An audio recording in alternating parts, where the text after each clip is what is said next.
ไปด้วยเปลี่ยนเขาขอน้องพี่เช็คความด้วยค่ะ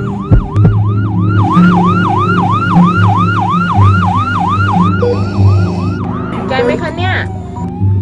อีก500 เมตรถึงโรงพยาบาลให้เตรียมความพร้อมไปด้วยเปลี่ยนก็มันไปไม่ได้เนี่ยรออีกแป๊บหนึ่งไม่ได้หรือไงน้องเราขวางทางเลี้ยวเพราะว่าพี่ว่าเราเลี้ยวซ้ายไปก่อนไหมแล้วก็ไปหาที่จอดรถข้างหน้าเอาจริงนะพี่ไม่รู้ว่ามีคนไข้จริงหรือเปล่าพี่แกต่อเลยค่ะ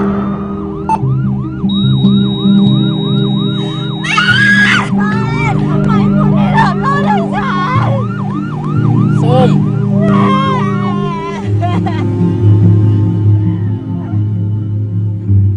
ต้องรอให้เป็นคนที่คุณรักก่อนใช่ไหม